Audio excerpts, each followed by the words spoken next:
Assalamualaikum warahmatullahi wabarakatuh. Kami dari kelompok Tunadaksa yang beranggotakan Fidela Arminda dan Syifa Fadila Gusman akan menjelaskan materi tentang anak berkebutuhan khusus, yaitu Tunadaksa. Materi pertama yaitu definisi mengenai Tunadaksa, yang akan dijelaskan oleh saya sendiri. Definisi tunadaksa terdiri dari dua kata, yakni tuna dan daksa. Tuna ialah kurang dan daksa artinya ialah tubuh. Seseorang yang organ tubuhnya seperti tulang, otot, sendi, dan sarafnya mengalami ketidakberfungsian, baik sudah sejak sebelum lahir, ketika lahir, maupun setelah lahir, sehingga dibutuhkan layanan yang khusus. Tunadaksa juga dapat berarti sebagai cacat tubuh. Penyandang masih bisa belajar dengan seluruh inderanya, namun sulit jika mereka belajar dengan kebutuhan keterampilan fisik, seperti memegang pensil saat menulis, untuk bermain, melakukan olahraga, bermobilitas, dan lainnya, sehingga sulit untuk ikut sekolah umum, dan mereka tidak dapat mengikutinya dengan baik. Selanjutnya yaitu aspek perkembangan yang terpengaruh. Yang pertama akan kita bahas adalah karakteristik anak tunadaksa. Karakteristik anak tunadaksa yaitu yang pertama dari fisik atau kesehatannya. Dapat kita lihat di sini bahwa anak tunadaksa memperlihatkan karakter fisik mengalami cacat tubuh, kecenderungan mengalami kegangguan sakit gigi, berkurangnya daya pendengaran dan penglihatan, lalu gangguan bicara, gangguan keseimbangan, gerakan tidak dapat dikendalikan, susah berpindah tempat, anggota gerak tubuh kaku, lemah atau lumpuh, jari tangan kaku dan tidak dapat menggenggam, kesulitan pada saat berdiri, berjalan atau duduk, dan menunjukkan sikap tubuh yang tidak normal, hiperaktif dan tidak dapat tenang, dan sulit melakukan kegiatan yang membutuhkan integrasi gerak yang lebih halus seperti menulis dan menggambar ataupun menari. Selanjutnya yaitu ada karakteristik akademik. Anak tunadaksa yang mengalami kelainan sistem otot memiliki tingkat kecerdasan yang normal. Oleh sebab itu, mereka dapat mengikuti pelajaran sama dengan anak yang lain yang bukan penyandang tunadaksa.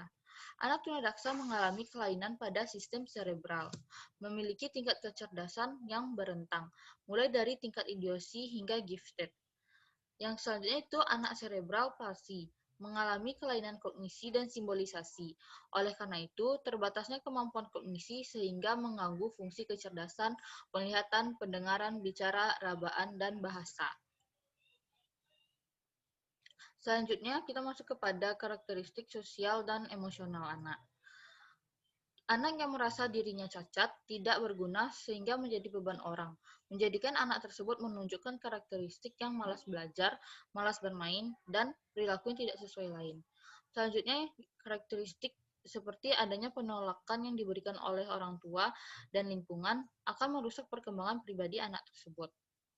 Lalu, tidak mampu berkegiatan jasmani membuat anak tunadaksa mengalami masalah emosi, yakni yaitu rendah diri, mudah tersinggung, mudah marah, pemalu, penyendiri, kurang bisa bergaul, dan frustasi. Selanjutnya yaitu klasifikasi tunadaksa berdasarkan penyebabnya. Yang pertama ada congenital abnormalities atau cacat bawaan. Hal ini terjadi saat dalam kandungan atau cacat saat dilahirkan. Yang kedua, adanya infeksi. Hal ini menyebabkan kelainan pada bagian anggota gerak tubuh, bersifat sekunder akibat infeksi. Contohnya adalah osteomyelitis dan poliomyelitis.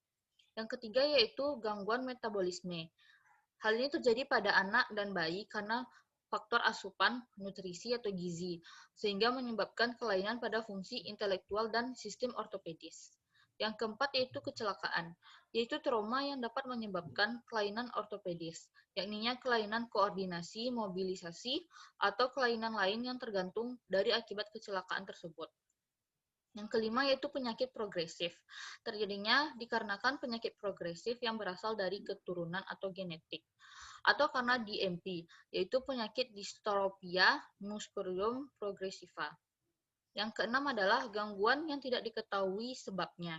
Sulit dideteksi faktor apa saja yang menyebabkan sehingga mereka menjadi cacat fisik. karena sulit untuk diketahui penyebabnya, maka mereka dikelompokkan sebagai miscellaneous cause. Lalu selanjutnya ada klasifikasi tunadaksa berdasarkan sistem kelainannya, yaitu yang pertama, sistem kelainan cerebral atau cerebral system disorder. Didasarkan pada letak penyebab kelainan pada sistem syaraf pusat, yaitu otak dan sumsum tulang belakang, termasuk di dalamnya yaitu cerebral palsy. Cerebral palsy diartikan yaitu ketidakmampuan motorik dikarenakan ketidakberfungsian otak. Cerebral palsy menyangkut keadaan klinis dikarenakan luka pada otak, yang mana salah satu komponen otak yaitu bagian motornya yang terganggu. Menurut The United Cerebral Palsy Association, hal ini berdampak pada kesulitan belajar, masalah-masalah psikologis, gangguan pada sensoris, dan kejang-kejang. Dan menurut derajat kecacatan ada 3 perbedaannya, yaitu yang pertama ringan. Ringan berarti anak tersebut masih dapat berjalan tanpa alat, bicara tegas, dan dapat hidup bermasyarakat.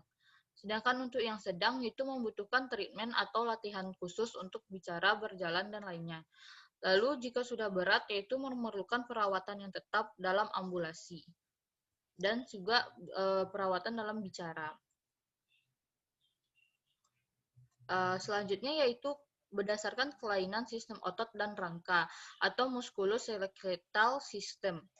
Didasarkan pada penyebab kelainan sistem otot dan rangka, sistem otot dan rangka ialah bagian atau jaringan yang membentuk gugusan otot dan rangka sehingga terjadi koordinasi normal dan fungsional dalam tugasnya. Jenis-jenis kelainan pada muskuloskeletal system yaitu yang pertama, poliomyelitis. Poliomyelitis adalah infeksi tulang belakang. Yang selanjutnya itu muscle dystrophy, yaitu penyakit otot atau otot yang tidak berkembang.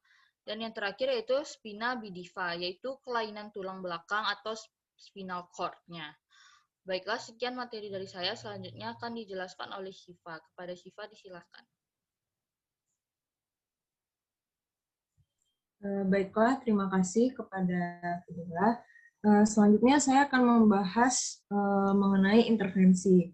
Nah, tadi kan udah dijelasin tuh oleh Dela, terdapat beberapa klasifikasi tunadaksa berdasarkan sistem kelainannya.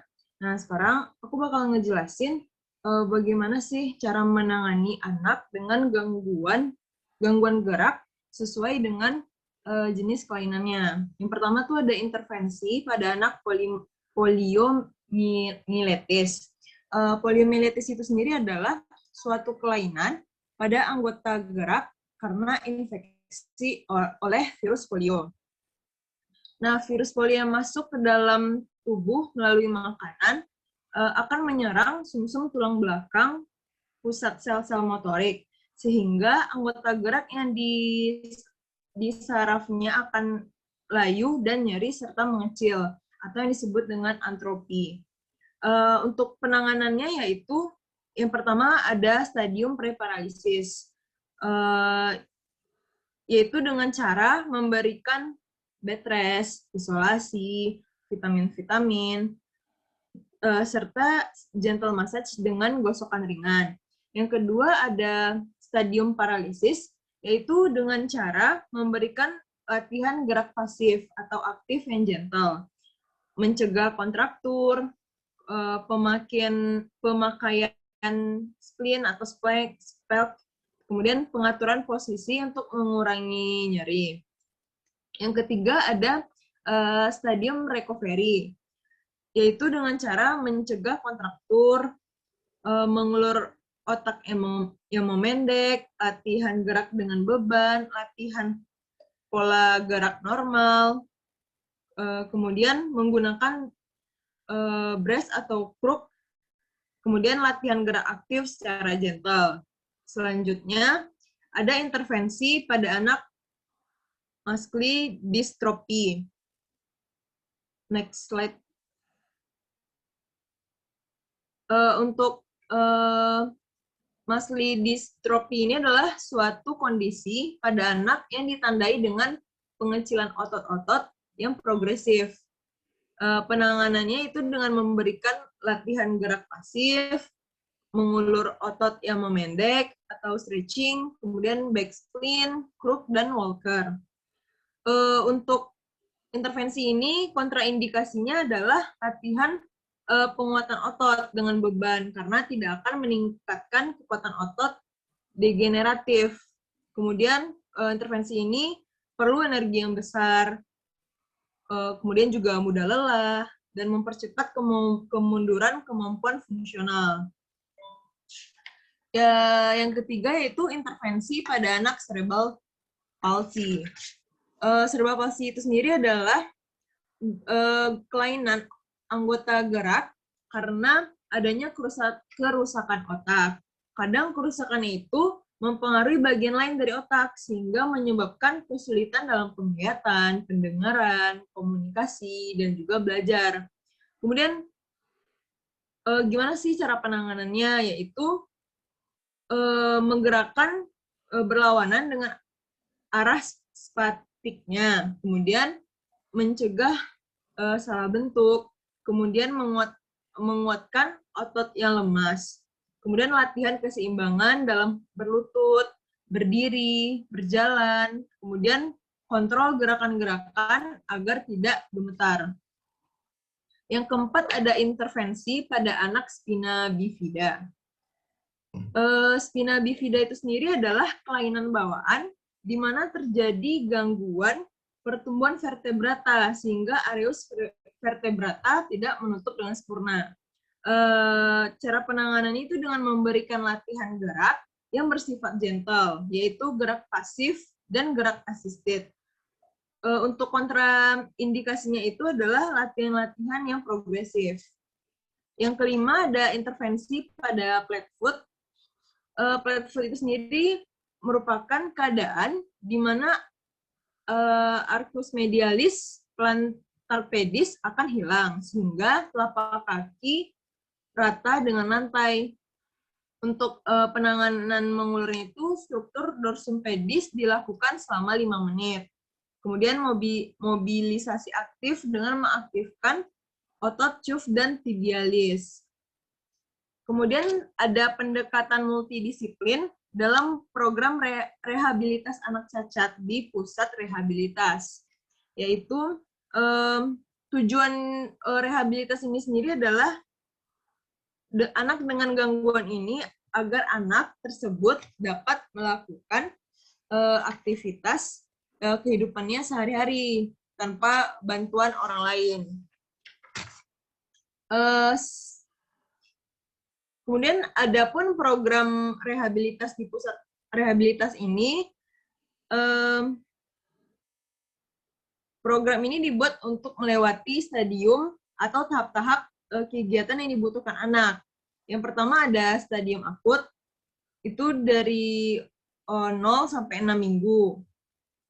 Merupakan stadium survival, itu di mana anak itu berjuang untuk bertahan hidup. Kemudian ada stadium sub, itu 6 sampai 12 minggu. Itu merupakan stadium perawat rutin. Itu kita memberikan anak itu pemberian fisioterapi dan akupunksional terapi.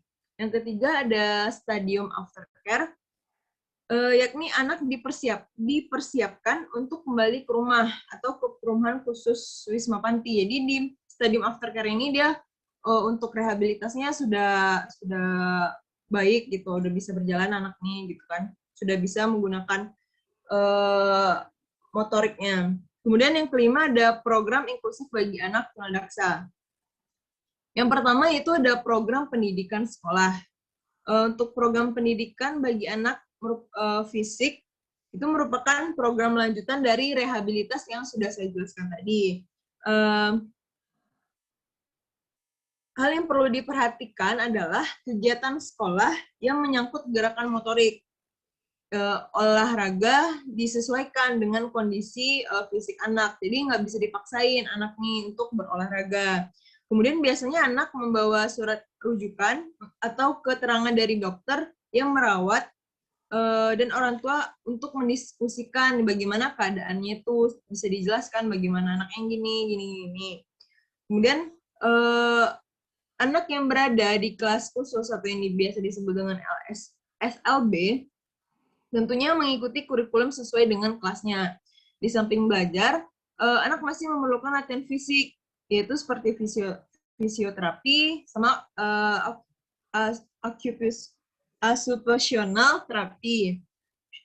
Misalnya latihan menggunakan alat bantu, latihan keterampilan, kemudian yang sesuai dengan fisiknya. Kemudian ada aspek-aspek pendidikan anak tunadaksa ini.